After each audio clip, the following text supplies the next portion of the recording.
Sa laban ng SMB at Meralco, dito ko napatunayan na totoo pala na si Coach Gallant nakarely lang sa kakayahan ng mga players niya at hindi sa system. Hindi ko alam kung may system ba ang SMB na tinatawag, pero sa nakikita ko ngayon, hirap ang SMB sa Meralco. Ibang-iba sa coaching ni Nenad na sa loob lamang ng ilang buwan, mas pinabagsik niya ang Meralco sa halos lahat ng aspeto. Bagay na wala sa SMB kahit caliber team sila. Brandon Bates, isa sa pinagpipilian ng mga pabilang ngayon sa Gilas lineup dahil sa kanyang defensive prowess.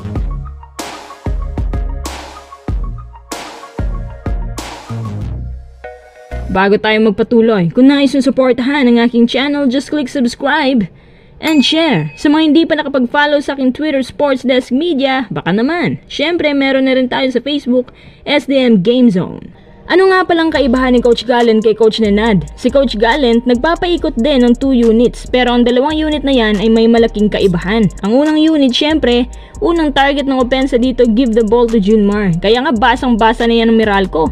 Tapos sa unang unit na ito, nakasalalay lang si Coach Gallant sa opensa ng mga perimeter shooters.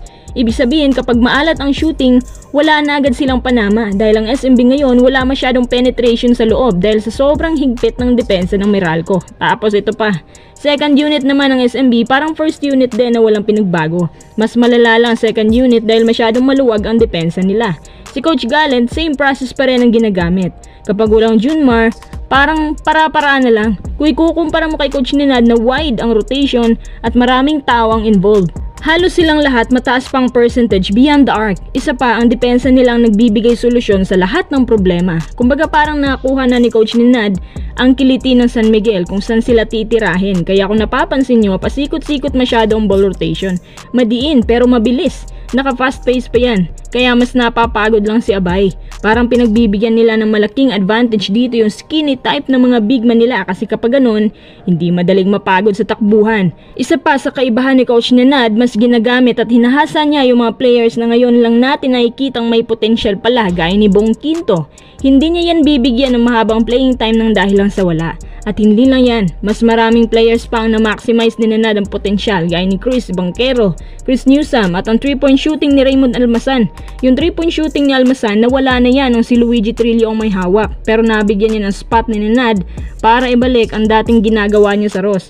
Yung system ni Coach Nenad napaka-unpredictable. Kung mapapansin yung play na to, parang na blind spot ang depensa ng SMB at nabigyan pa dito si Chris Newsome ng malawak na espasyo sa 3-point field na yan dahil din sa dami ng nakakaambag sa Meralco kaya hindi na rin alam ng SMB kung sinong babantayan. Mas pinapatibay pa ni Nenad ang depensa nila na sobrang pisikal talaga. Napapansin ko rin ngayon na madalas pa ang blocks nila ngayon. Parang yan na rin magpapatunay na nababasa na ng Meralco ang opensa nila. Hindi naman po ako Meralco fan pero sa totoo lang, kung hindi lang sinuwerte sila si Ter sa 3-point shot na yun sa game 2, siguradong di pa nakakaisang SMB ngayon. Yan si Coach Nenad. Klarong-klaro po na out-duel ni Nenad si Coach Gallant na paulit-ulit lang ginagawang opensa. Tapos ang alas nila sa Junmar, nagawa nila ipa-slow down kaya mas mahirap pa ngayon sa SMB ang makaporma sa ilalim. Sa game 4, sino kaya makakakuha ng panalo? Tara, next update. Brandon Bates, isa na sa mga posibleng isasama sa Gilas lineup dahil sa kanyang defensive prowess. Rookie pa lang yan pero may mga ganitong offers na. So halimbawa, isipin na lang din natin na parang college at player lang itong si Bates tapos biglang isasama natin sa lineup para magkaroon ng kumpiyansa at mas mahasa pa. Kailangan din natin ng mga player na hindi lang magaling sa labas kundi sa loob din. Kaso ang kalibre ni Bates ay good for defense lang. Offensively, medyo hilaw pa talaga siya para sa mas mabigat na kompetisyon. Minsan, kailangan din natin ng mga versatile players para maging qualified sa listahan ni Coach Team. Kung si Abay nahihirapan nga sa rookie na si Bates, baka pwede natin gawing stopper to. Kailangan lang niya masanay kasi si Bates mga kuys madaling naka-adapt sa system ngayon ng Meralco, which is para sa akin moderno na nga nilalaro nila. Sa palagay nyo, bagay ba si Bates sa Gilas? Kahit medyo hilaw pa si Bates, worth it din kung susubukan natin siya. At naniniwala din ako na good choice siya sa lineup for more solid roster.